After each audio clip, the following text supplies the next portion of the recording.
Hello friends, welcome to Desh matters. एक famous geopolitical quote है, जरा उसको सुनिए। In this entire world there is no permanent friend और permanent enemy, the only thing that is permanent is your interest. मैं ऐसा क्यों कह रहा हूँ, उसको जरा समझिए। अभी कुछ समय पहले जो कनाडा के फॉर्मर प्राइम मिनिस्टर थे जस्टिन ट्रूडो, उन्होंने क्या किया, अपने पर्सनल इंटरेस्ट के चलते इंडिया और कनाडा के रिलेशनशिप्स को डिस्ट्रॉय करने का, डिटोरिएट करने का कोई कसर नहीं छोड़ा। उन्होंने क्या किया, इंडिया के ऊपर एलिगेशंस लगाए कि इंडियन गवर्नमेंट कनाडा की सोवरेनिटी की इज्जत नहीं करती, कनाडा में टारगेटेड किलिंग्स करती है, स्पाई नेटवर्क्स चलाती है, साथ साथ कनाडा के इंटरनल मैटर में भी इंटरफेरेंस करती है, इलेक्शंस को भी वो इंटरफेयर करने का ट्राई करती है। इस तरीके के जितने ज्यादा एलिगेशंस हो सकते थे जस्टिन ट्रूडो ने इंडियन गवर्नमेंट के ऊपर लगाया। उन्होंने हर वो चीज ट्राई की जिससे इंडिया के साथ रिलेशनशिप खराब किए जा सकते थे। इनफैक्ट उन्होंने इंडिया के जो सेंसिटिव इश्यूज होते हैं इसको भी बहुत ज्यादा तवज्जो नहीं दी। उन्होंने इंडिया के एक बहुत सेंसिटिव मैटर है खालिस्तान के मैटर को भी उस तरीके से इंपॉर्टेंस नहीं दी या उस तरीके से हैंडल नहीं किया जिस तरीके से इंडियन गवर्नमेंट चाहा करती थी। वो कहीं ना कहीं प्रो खालिस्तानी सपोर्टर के तौर पर इंडियन गवर्नमेंट के सामने पेश होते थे।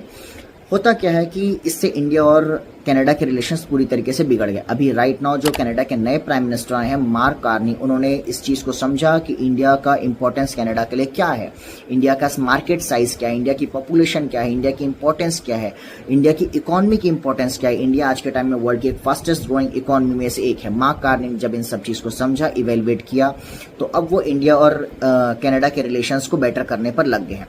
हालिया खबरों के अनुसार यह है कि इंडिया और कनाडा ने मिलकर के 24,000 करोड़ रुपए की यूरेनियम डील साइन की है। इससे हमें यह समझ में आता है कि अब कनाडा इंडिया का एनर्जी सप्लायर के रूप में भी उभरने वाला है। कनाडा विश्व के कुछ चुनिंदा देशों को ही यूरेनियम एक्सपोर्ट करता है। अब इंडिया भी उस लिस्ट में आ चुका है।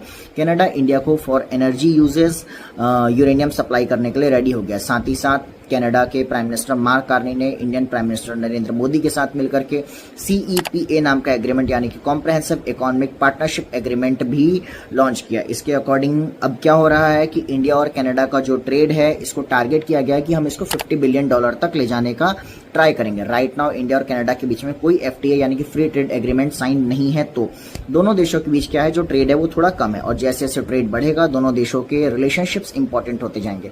साथ ही साथ मार्क कार्नी ने इंडिया के सेंसिटिव इशू को भी समझते हुए ये एक प्रपोजल लाया है कि जो खालिस्तानी बेस्ड एक्सट्रीमिस्ट ग्रुप है इसको उन्होंने नेशनल सिक्योरिटी थ्रेट भी माना है।